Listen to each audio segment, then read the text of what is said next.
AC कमरों में बैठे हुए, इन्हें क्या पता कि जमीन पर क्या होता है जी। वही हाल आज उत्तर पूर्वी दिल्ली में हमारे अधिकारियों का है। वो एसी में बैठे रहते हैं, ग्राउंड लेवल पे क्या हो रहा है कुछ भी नहीं मालूम। मुझे लोगों ने बताया, मैडम आप बीएसपी से पटका मैंने डाला हुआ था।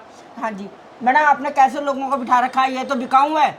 अच्छा। हाँ जी, उन्होंने कहा ये तो बिकाऊ है मैडम, ये हम जा रहे हैं इनके पास और दूर से कह रहे हैं हाथी पे नहीं, हाथ पे मोहर, हाथ पे मोहर लगा है। जी। तो आप बताइए ऐसे मतलब वर्कर, बीएसपी के वर्कर कहते हैं कि हाथ पे मोहर लगाई। हाँ जी, कि आपको ये लिस्ट कहाँ से मिल गई?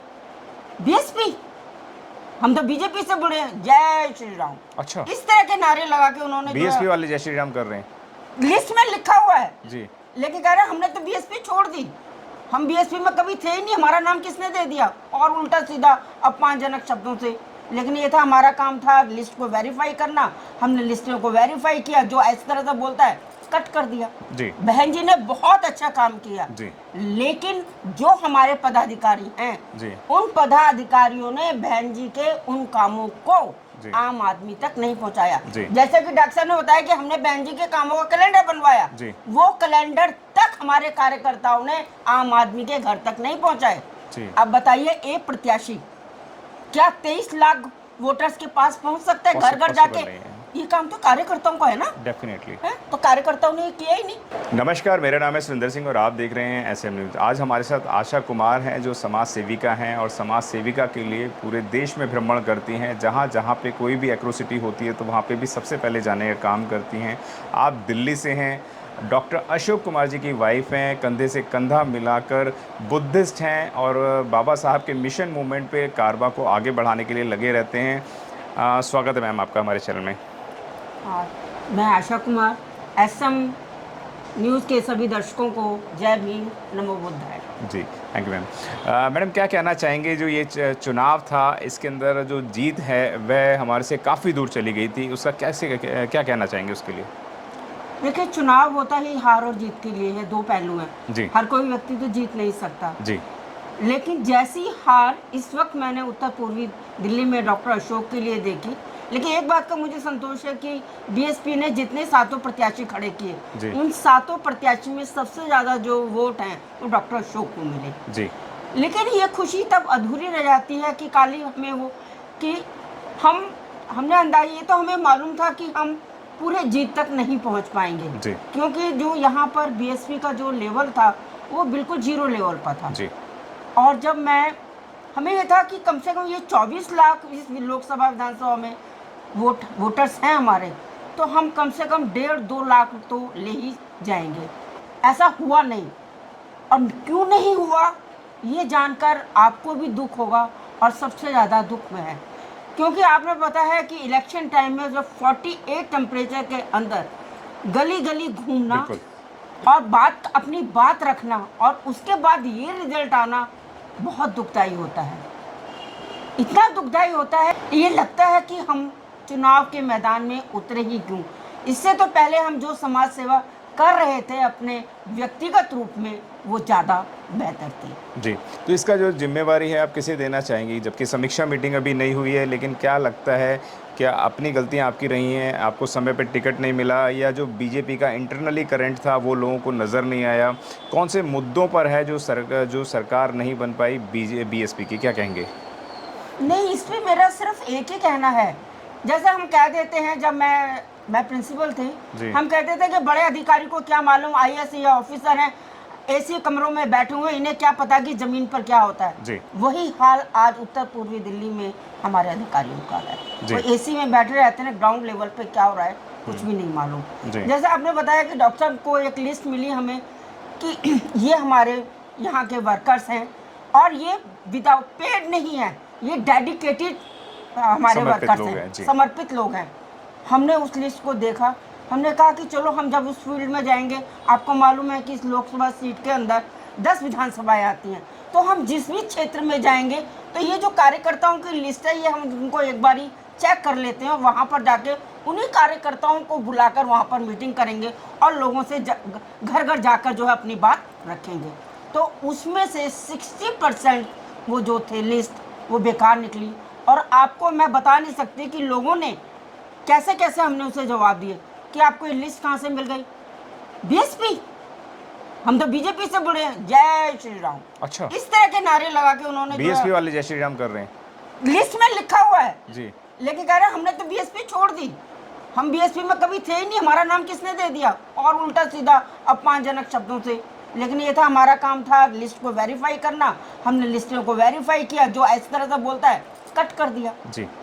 तो इसलिए जो है। और दूसरी बात आप देखिए कि जो हमारा ये था कि कैडर, जैसे डॉक्टर साहब ने कहा कि कैडर तो बिल्कुल है ही जी। नहीं। यदि हमारे जिलाधिकारी को, जी, जिला प्रभारी को ये मालूम है कि मेरा एक विधानसभा का जो अध्यक्ष है वो 15 दिन के लिए गांव जा रहा है, तो आप बताइए क्या जिम्मेदारी बनती है? बिल्कुल, उसकी जिम्मेदारी ये बनती है कि दूसरे लोगों को वहाँ पे नियुक्त करे या खुद देखे वहाँ पर चुनाव के समय पे जी। यानी वो व्यक्ति 6 तारीख का गया हुआ है और 20 तारीख को लौट कर आता है। आप बताइए 3 दिन में क्या चुनाव हो जाए? वो प्रचार कर लेगा इतनी बड़ी विधानसभा का? जी। हर विधानसभा के अंदर मैंने यही वो देखा कि कहने को कहते हैं कि डेडिकेटेड है, कोई डेडिकेटेड नहीं है जी। अब ये कह सकते हैं ये आदत कहाँ से पड़ी, हो सकता है अन्य पार्टियों के वर्कर को जो हुआ पैसा मिलता है, हमारी पार्टी के पास तो इतना पैसा है ही नहीं। बिल्कुल सही। भाई आपने देखा होगा इलेक्टोरल बॉन्ड के अंतर्गत बीजेपी को कितना 75% मिला, उसके बाद कांग्रेस को मिला, टीएमसी को मिला, हमारी सरकार को, हमारी बीएसपी को क्या मिला? वो तो हमारे आम लोगों के चंदे से चलती है। बिल्कुल। लेकिन मैंने ये देखा, मैंने 25 तारीख को भी मैं फील्ड में रही पूरे टाइम कि कहाँ पर टेबल लगी हुई है, कहाँ पर क्या लगा हुआ है, वहाँ भी मैंने ये देखा। मुझे लोगों ने बताया मैडम आप बीएसपी से पटका मैंने डाला हुआ था, हाँ जी मैडम आपने कैसे लोगों को बिठा रखा है, ये तो बिकाऊ है। अच्छा, हाँ जी, उन्होंने कहा ये तो बिकाऊ है मैडम, ये हम जा रहे हैं इनके पास और दूर से कह रहे हैं हाथी पे नहीं हाथ पे मोहर लगा जी। तो आप बताइए ऐसे मतलब बीएसपी के वर्कर कहते हैं कि हाथ पे मोहर लगा? हाँ जी, ये मैंने खुद अपनी आंखों से देखा और सुना जी। तो बताइए ऐसे में कैसे मनोबल हमारा वो होगा, कैसे हम चुनाव जीतेंगे जब हमारा जो कार्यकर्ता है, क्योंकि जो सेनापति है, जो प्रत्याशी है, वो मार्गदर्शन दे सकता है, वो समय समय पर जो कार्यकर्ता की जरूरत है, चाहे वो धन से है या मन से है, किसी वो पूरी कर सकता है। लेकिन डेडिकेशन तो उनका चाहिए, काम के प्रति ईमानदारी तो चाहिए। वो ईमानदारी मैंने यहाँ पर वर्कर्स के अंदर नहीं देखी। सिर्फ मुश्किल से, जैसे डॉक्टर साहब ने कहा, मुश्किल से कोई 10% लोग ऐसे होंगे जो कि उन्होंने ईमानदारी से काम किया जी। मतलब यहाँ के प्रभारी तो ऐसे हैं कि जो पंपलेट लेना तक हाथ में पसंद नहीं करते, कहते हैं हम तो प्रभारी हैं, मतलब पद का उनको वो है रौब, काम करने से कोई मतलब नहीं। और यही हालत रही तो अभी तो फिर भी आप बसपा के पदाधिकारियों की बात कर रहे हैं? हाँ जी, बसपा के पदाधिकारी तो जमीन से जुड़े हुए हैं, जमीन पे दरिया बिछाने का काम करते हैं, मान्यवर काशीराम के समय से काम करते हैं, इतने बड़े बड़े समर्पित लोग हैं। मान्यवर काशीराम जी ने जो कहा था कि आपकी बात से बिल्कुल सहमत हूँ, मान्यवर काशीराम जी ने कहा था कि हमें हमारी पार्टी के जो वर्कर्स हैं उनको मनी मीडिया से दूर रहना चाहिए, केवल मैन पावर पर ध्यान देना चाहिए, क्योंकि हमारी जो शक्ति है, हम बहुजन 85% हैं। यदि हम ये सब लोग एक हो जाएंगे तो कोई ऐसी ताकत नहीं है जो कि हमें जो सत्ता तक या केंद्र हमें संसद तक ना पहुंचा सके। लेकिन आज उल्टा हो गया है। आज हमारे जो कार्यकर्ता हैं वो किसके पीछे भाग रहे हैं? मनी के पीछे भाग रहे हैं। और क्यों ना भागें जी, भागे भी क्यों ना, क्योंकि उनके पास कोई और साधन ही नहीं है। वो सोचते हैं अभी ये चुनावी का रेला आया, चलो भाई। लेकिन जब बहन जी की सरकार आई थी तो बहन जी की सरकार में उन्होंने, मैं आपको तमाम जितने भी दर्शक देख रहे हैं सारे लोग जानते हैं कि बहन जी ने आवास विकास योजना देने का काम करा, बहन जी ने मेडिकल कॉलेज देने का काम किया, बहन जी ने अच्छे स्कूल देने का काम किया, बहन जी ने सड़कें देने का काम किया। तो क्या लगता है कि बहन जी की गलती है या किसकी गलती मानते हैं आप इसको? नहीं, इसमें मैं बहन जी की कोई गलती नहीं मानती जी। बहन जी ने बहुत अच्छा काम किया जी। लेकिन जो हमारे पदाधिकारी हैं जी, उन पदाधिकारियों ने बहन जी के उन कामों को आम आदमी तक नहीं पहुंचाया। जैसे कि डॉक्टर साहब ने बताया कि हमने बहन जी के कामों का कैलेंडर बनवाया, वो कैलेंडर तक हमारे कार्यकर्ताओं ने आम आदमी के घर तक नहीं पहुंचाए। अब बताइए एक प्रत्याशी क्या 23 लाख वोटर्स के पास पहुंच सकता है घर घर जाके? ये काम तो कार्यकर्ताओं का है ना, डेफिनेटली है। तो कार्यकर्ताओं ने किया ही नहीं। अब ये बताइए आज के बाद वो पंपलेट, वो कैलेंडर किस काम का? क्योंकि नीचे तो कैलेंडर ना उन्होंने ये बताया कि कहाँ पे आपको छोड़ने हैं, कहाँ डिलीवर करने हैं, कौन इसको डिस्ट्रीब्यूट करवाएगा, कैसे बटेंगे, ऐसा कोई रणनीति नहीं थी। नहीं, रणनीति का एक व्यक्ति को बता दें कि जी हमारे ये 4 वर्कर से ये बांटेंगे। हम उनके साथ फील्ड में गए, तो वो कुछ बोल ही नहीं रहे, ऐसे फेंकते चले जा रहे हैं, ऐसे ऐसे ऐसे। अच्छा, ना समझाना ना ना कुछ कुछ करना, नहीं। उस पे महापुरुषों की फोटो भी है वो फेंके जा रहे हैं। बस यूँ ऐसे ऐसे फेंकते चले जा रहे हैं। जी। ऐसे थोड़ी काम होता है। मान्यवर काशीराम जी ना, आपको बताया, साइकिल पे लेकिन लेकर उन्होंने अपना परिवार छोड़ा, सब कुछ छोड़ा। बीएसपी के लिए तो कहा जाता है कि ये पार्टी नहीं है, एक मिशन मूवमेंट है, तो मिशनरी लोग ऐसा कैसे कर सकते हैं मैडम? नहीं, ऐसा है, जो पहले के लोग थे, हाँ जो पहले के लोग थे, जो जी। मान्यवर काशीराम जी से जुड़े हुए थे, जो शुरू में प्रारंभिक रूप में मायावती, बहन मायावती से जुड़े हुए थे, वो मिशन के लोग थे। अब जो लोग आ रहे हैं जी। ये जो जुड़ रहे हैं, वो केवल अपने स्वार्थ के लिए आ रहे जी। हैं। उनका मिशन से कोई लेना देना नहीं जी। है। वो तो चाहते हैं, मुझे तो ये लगता है, मेरी अंदरूनी भावना ये है, मेरा जी छठी इंद्री ये कह रही है कि वो लोग दूसरी पार्टी के, कहना चाहिए, इशारे से इस पार्टी में आ रहे हैं और इस पार्टी को बिल्कुल जमीन पर इसको अच्छा, डम्मी कैंडिडेट की तरह? हाँ जी, क्या बात कर रहे हैं मैम? मैं कह रही हूँ आपको जी, मतलब अब जो आप पदाधिकारी हैं वो पुराने कार्यकर्ताओं को टिकट नहीं देते हैं, डम्मी कैंडिडेटों को उतार देते हैं बसपा, बीजेपी और कांग्रेस के इशारे पे। हाँ जी, बहुत कुछ हो रहा है। बट यदि आप अंदर जाएं तो ऐसा कुछ आपको देखने को मिलेगा। हम कहते हैं कि ये मिशन का कार्यक्रम है, ये जो है भाईचारे का वो है, सबको साथ लेकर चलती है। लेकिन हम जिनको साथ लेकर चल रहे हैं वो भी तो हमें अपना भाई माने जी। वो तो हमें अपना भाई नहीं मानता, वो तो हमें अपना गुलाम मानता है। इस जमीनी स्तर पर आपने क्या महसूस करा और क्या लगता है कि क्या परिवर्तन होने चाहिए जो बसपा के अंदर आपको लगता है? जमीनी स्तर पर मैंने देखिए, सबसे बड़ा जो मुझे अभी तक भी दुख है कि अभी तक 4 तारीख को रिजल्ट आ गया और आज कितनी तारीख हो गई? 13 तारीख हो गई, लगभग 10 दिन हो गए। अभी तक पार्टी में हमारे पदाधिकारियों ने ये जहमत नहीं उठाई कि समीक्षा तो करें कि हमारा इतना वोट इतना कम कैसे हो गया। जी। एक जो कैबिनेट मंत्री रहे राजकुमार, आप लोगों को तो बुलाया होगा, आप लोगों को तो बुलाया नहीं, होगा। अभी कोई नहीं मीटिंग हुई। राजकुमार आनंद जी को केवल 5000 वोट मिले जी। तो सोचने वाली बात है, पार्टी इतने स्तर पर कैसे गिर गई, एक मंत्री का रुतबा ऐसे कितना कम क्यों हो गया? इसके लिए एक मीटिंग तो बुलाए, वो नहीं उठा। सिर्फ चुनाव होने से 10 दिन पहले आप मीटिंग करेंगे तो उससे कुछ नहीं होगा। आप देखिए और पार्टीज में उनका काम शुरू हो गया अगले चुनाव के लिए। बिल्कुल ठीक बात है। हमारा अभी तक नहीं हुआ, हमारा सिर्फ 4 दिन पहले शुरू होगा। उसमें आप बताइए, और उसमें भी लोग क्या है, प्रत्याशी कैसे है, जैसे आपने कहावत सुनी होगी ना, प्रत्याशी है 32 दांतों के फीस में हुई एक जीत।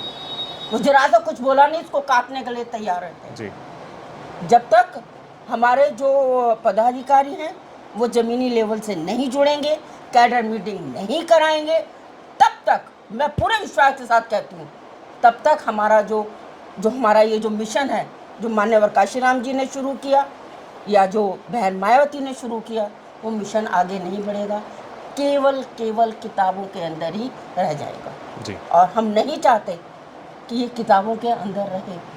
मेरे हो सकता है मेरी बात आगे तक पहुँचे, मेरी प्रारंभिक सदस्यता समाप्त कर दी जाए, मुझे इसका कोई गम नहीं है जी। मैं आम आदमी हूँ, आम आदमी रहूँगी और अपने बहुजन समाज के लिए कार्य करती रहूँगी। मैं दिल्ली में नन नगरी में पहले जाटव प्रिंसिपल थी, महिला प्रिंसिपल थी लड़कियों के स्कूल में, उससे पहले सारे वो जेंट्स थे जी। वहाँ पर जैसे मैंने लोगों के शब्द सुने तो आपको बता नहीं सकते। और मैंने उस रिजल्ट को जो 26% था, दूसरे ही साल में 26 से 75% लेकर आई। किससे? मेहनत से, अपने सुपरविजन से, अपने मार्ग निर्देशन से। वहाँ पर लोग ऐसे थे क्योंकि वहाँ पर जमावड़ा सवर्ण लोगों का था जी। वो लोग कहते मैडम आप क्यों पीछे पड़ी हो, ये क्या है, ये तो बिंदी लगाने वाले लोग हैं, शाम को सब्जी बेचेंगे, ये घरों में बर्तन मांजेंगी लड़कियाँ। मेरा बस सिर्फ एक ही सवाल था, उनको एक ही जवाब देती। मैंने कहा तुम इन बच्चियों को नहीं पढ़ाओगे तो जो तुम अपने 2 इन बच्चों को पढ़ा रहे हो ना इन पब्लिक स्कूलों में, तुम उनके लिए ही क्या कर रहे हो, दुश्मन पैदा कर रहे हो, क्योंकि इन बच्चों को नौकरी नहीं मिलेगी, तुम्हारे बच्चों का ये गला काटेंगे। इसलिए इस बात को ध्यान में रखकर, और तुम फ्री में नहीं कर रहे हो काम जी। तुम्हें इसका पैसा मिलता है। और विद्या ऐसा दान है, दान देने के लिए लोग अपनी जेब से खर्च करते हैं, लेकिन विद्या का दान एक ऐसा दान है जिसको देने के लिए हमें पैसा मिल रहा है। तो भाई दोनों हाथ से क्यों ना लूटो। जिसका असर ये हुआ कि जब मैंने स्कूल से वहाँ से मेरा ट्रांसफर सिविल निशाद गार्डन हुआ, मैं 100% रिजल्ट दे के आई और मुझे मेरी इन्हीं कार्यशैली की वजह से स्टेट अवार्ड से भी सम्मानित किया गया। बहुत बढ़िया। तो आप समझिए कि बहुजन शेरनी हैं जो लगातार मिशन मूवमेंट के लिए लगी रहती हैं, बसपा के घर घर पहुंचती हैं और यही नहीं, दिल्ली में ही नहीं पूरे प्रदेशों में जाने का काम करती हैं। रिटायर्ड प्रिंसिपल हैं और वो डॉक्टर साहब के साथ मिलकर पूरा जीवन जो है वो बीएसपी के लिए समर्पित कर दिया है। बीएसपी के वोटर हैं, अगर बीएसपी के वोटर के साथ साथ वह लगातार मिशन मूवमेंट को जगाने का काम करती हैं, जिन्होंने हमें बताया, हमारे चैनल पे बताया कि जो है बसपा के अंदर ऐसे लोग बैठे हैं जो खाते तो बीएसपी का हैं लेकिन गुणगान गाते हैं कांग्रेस के और बीजेपी के। आप समझिए कि ऐसे डम्मी प्रत्याशियों को उतारा जाता है, हवा से लेकर आते हैं। ये ज़मीनी हकीकत को बदलना चाहिए, तभी बसपा अपने आप खड़ी हो पाएगी। ये आशा जी ने बताया, इसके लिए बहुत बहुत धन्यवाद आपका, जो आपने हमें बताया कि क्या रहे वह दिल्ली के हार के कारण। धन्यवाद, थैंक यू मैम। नमस्कार साथियों, मेरा नाम है सुरेंद्र सिंह और आप देख रहे हैं एसएम न्यूज़। आज हम आपके लिए लेकर आए हैं बहुजन समाज की एक ऐसी किताब, कहीं हम भूल ना जाएं, एक ऐसी ऐतिहासिक किताब है जिसके अंदर आपको ऑडियो वीडियो देखने को मिलना है। ये पहली बहुजन समाज की ऐतिहासिक किताब है जिसके अंदर आप वीडियो भी देख सकते हैं। आप किताब के अंदर कैसे वीडियो देख सकते हैं ये मैं आपको पहले दिखा दूं। आइए तो हम देखते हैं। सबसे पहले आपने करना ये काम है कि किसी भी पेज पर मोबाइल द्वारा आप गूगल पे जाएंगे और गूगल पे जाने के बाद आपको कैमरे का निशान नजर आता है। इस कैमरे पे आप क्लिक करेंगे तो ये QR कोड को स्कैन कर लेगा। स्कैन करने के बाद यहाँ पर आप देखेंगे ये लिंक आ गया। आप जैसे ही लिंक पर क्लिक करेंगे आपकी वीडियो चालू हो जाएगी, यानी कि आपको एक सटीक जानकारी मिलने वाली है, एक ऑथेंटिक जानकारी मिलने वाली है। बहुजन समाज की पहली ऐतिहासिक किताब है जिसके अंदर आपको तमाम महापुरुषों की जानकारी मिलने वाली है। आप इस किताब में देख पाएंगे तथागत सम्यक बुद्ध, जिनकी पूरी जीवनी आपको मिलने वाली है। महान सम्राट अशोक, जिनका जीवनी आपको इसके अंदर पूरी मिलने वाली है। संत कबीर दास, संत शिरोमणि गुरु रविदास, सम्राट मीर भोज, जिन्होंने इतिहास रचने का काम किया।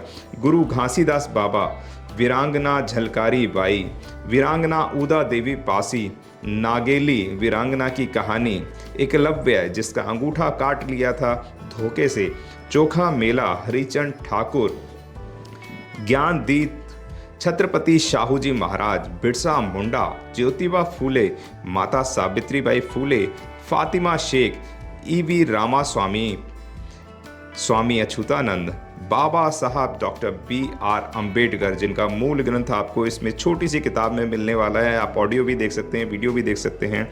माता रमाबाई, मोतिया रावण कंगाली, सरदार उधम सिंह, ललई सिंह यादव, दशरथ मांझी, शिव दयाल सिंह चौरसिया, कपूरी ठाकुर, भंवरी देवी, मान्यवर काशीराम साहब, जिन्होंने इतिहास को दोबारा दोहराने का काम किया था, वीरांगना फूलन देवी, बहन कुमारी मायावती, संकल्प भूमि और पूना पैक्ट। बहुजन समाज का एक मूल ग्रंथ यह आपके पास आ गया है और आप इसको बिल्कुल भी देरी ना करें। तो साथियों, अगर आप ये किताब मंगाना चाहते हैं तो डिस्क्रिप्शन बॉक्स में जो आप नंबर देख रहे हैं, इस नंबर पर आप हमें अपना ऑर्डर बुक करा सकते हैं। कितनी किताब आपको चाहिए? यदि आप चाहते हैं कि यह किताब पूरे भारतवर्ष में घर घर नजर आए तो आप इस वीडियो को ज़्यादा से ज़्यादा शेयर करें, लाइक करें, शेयर करें, अपने कमेंट हमारे सुझाव बॉक्स में ज़रूर दें और किताब को अपने घर पे मंगाना बिल्कुल भी ना भूलें। अगर आपने अभी तक हमारा चैनल सब्सक्राइब नहीं किया है तो सब्सक्राइब करें और घंटी का बटन बिल्कुल भी दबाना ना भूलें ताकि सभी लेटेस्ट खबरें पहुँच सकें आप पे सबसे पहले।